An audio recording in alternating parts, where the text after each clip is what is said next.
Hi everyone, welcome to Pearl's Kitchen.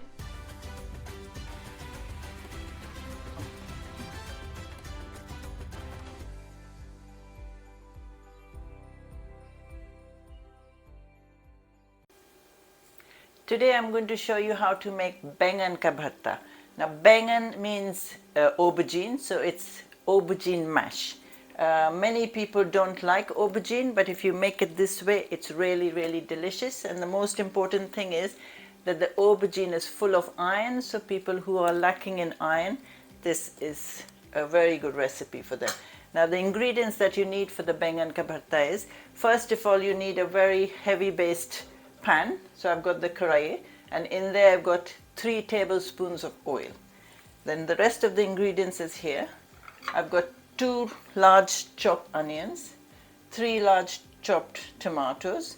In here I've got half a teaspoon of jeera seeds and a quarter teaspoon of fennel seed. And in here I've got an inch of ginger finely chopped, 4 cloves of garlic finely chopped, and 4 green chilies also chopped. And in here I've got half a teaspoon of dhania powder, that's coriander seed powder, quarter teaspoon of haldi, that's turmeric, and half a teaspoon of chili powder. You could put more or less, it's up to you. And we need a fistful of chopped green coriander. We'll need garam masala for garnishing for later. We'll obviously need salt. And in here I've got half an inch of ginger that's sliced, not chopped but sliced, and 2 cloves of garlic that's also sliced. And in here I've got some oil. Now what we need to do is we need to take the aubergine, the brinjal, there's so many names for aubergine, brinjal. What we need to do is we need to roast this over the fire. People who don't want to roast it can also put it in the oven for 45 minutes.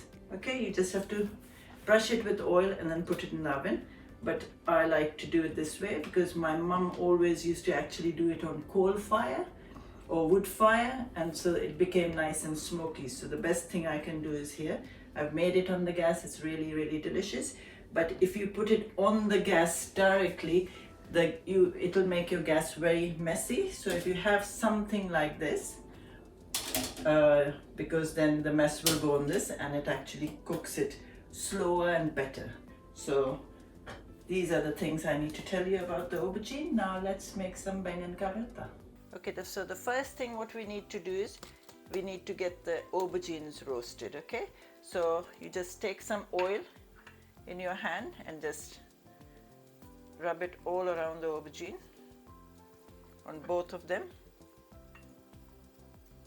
These are medium sized aubergine, sometimes you get larger ones here. And once you've oiled the aubergine, what you do is you take the knife and then you start making slits in there. Okay, not too deep, just like 1,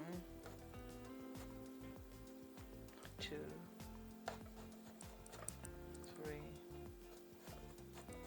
4, maybe 1 here, 1 here. And what we do is, now in the slits, what you're going to do is you're going to put these sliced ginger. So in one slit you put a slice of ginger, and then the other you put, where is this? Yeah, on the other one you put garlic. There you go. So you carry on doing this. In one slit you put the ginger and garlic, and do this in both of the aubergines. There's the last one going in. Since a garlic and a slice of ginger is left, I'm going to put them both. So that's the slices of ginger garlic gone into the aubergine. That when you roast it, it will give the ginger and garlic also a nice flavor. Okay, you will also need a chimta or a thong. Don't want to burn your fingers. Now the gas is already on, so that's nice and hot. Actually it's on medium, so start it off on a medium flame. Just put it there. Now this takes some time, so you've got to be patient. So all you have to do is keep with the chimta, just keep turning it around so you can see it's starting to cook, and just every now and then keep turning it around. You can see I'm still roasting it. It's doing very well. You could also use a fork, so that helps, because now it starts to get hot. So, and with the oil it gets a bit slippery. And keep an eye on the gas. Sometimes you need to raise it high and then lower it down so it has sort of equal heat everywhere. You can use the fork and sort of turn it around or put it on its side so it gets evenly roasted everywhere. And don't forget, if the ginger and garlic that you've put in between the slits, if it comes out, don't throw that away, because that needs to be kept aside. So we'll mash that as well. So this, you carry on turning it all around, and you'll know when it's done, because you'll feel the softness of the aubergine. At the moment it needs another 6 to 8 minutes. There you go, the aubergines all roasted lovely and evenly everywhere. That's how it should look. See, when you put the fork in, it's nice and tender everywhere. So now what you do is put the gas off and take the aubergine and put it on a side plate. And now, yeah, any ginger and garlic that's fallen out, put that also in here. Now what you need to do is just let this cool down, and then I'll show you what to do. Okay, now you can see while the aubergine's cooling down, we can get on with the rest of the cooking of the aubergine. So now I've put the gas on and my oil's already getting hot. So first thing you do is put the cumin seed.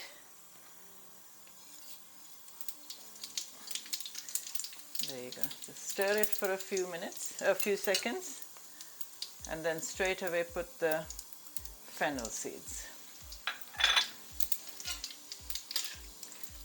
Only needs a few seconds, and then you add all the onions, the chopped onions.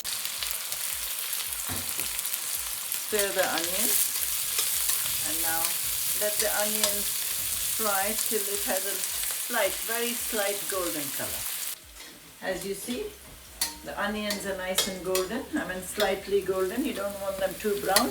Now what you do is you put the ginger, garlic, and the green chilies.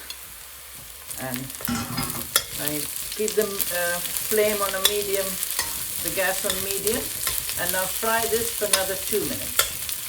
See, the ginger and garlic and chilies have had its 2 minutes. So now what you do is you add the tomatoes, the chopped tomatoes, and you keep stirring it. And then add all the dry ingredients. Now put the gas on a very slow to medium flame, and now what you do is you can put a drop of water, like a tablespoon of water, and now you add the salt to taste.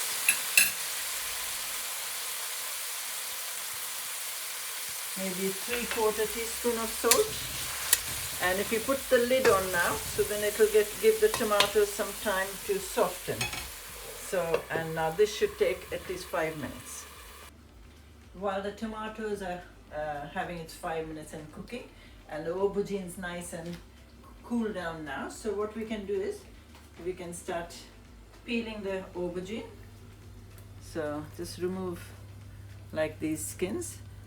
If 1 or 2 skins are left behind, don't worry about it. My mom always left some of it deliberately on it. She always said it gives it a good flavor. But try and take out most of it.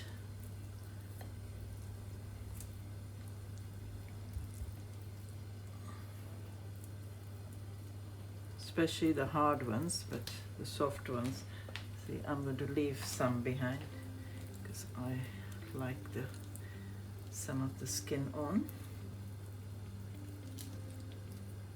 Whatever comes out easier.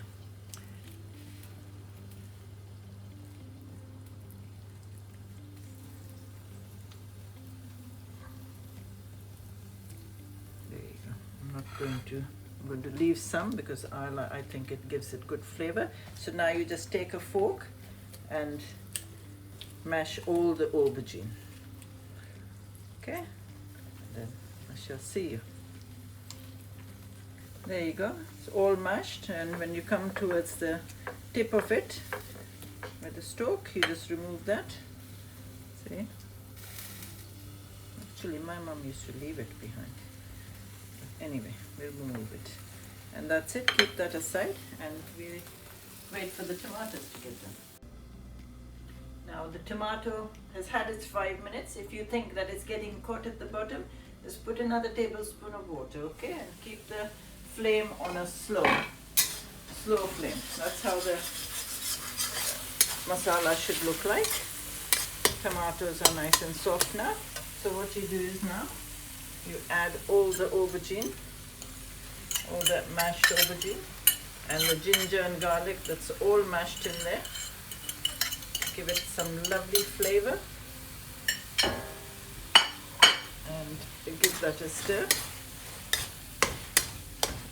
If you want to make a larger quantity, then you just increase the aubergines. And give it a stir. And now what you need to do is take half a teaspoon of garam masala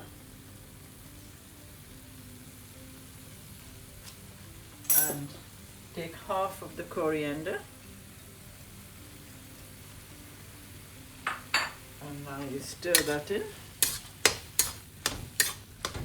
And now keep the flame on the lowest and put the lid back on, and now let this cook for another 5 minutes.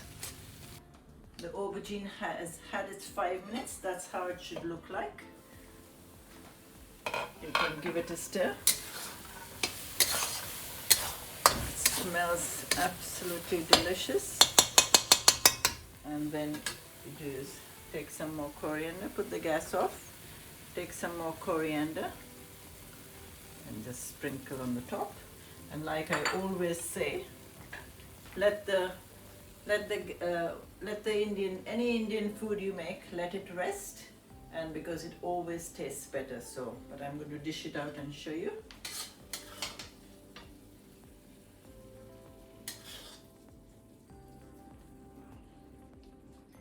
That's how it should look like. And then when you're serving it to your family or for guests, just sprinkle some more coriander on the top.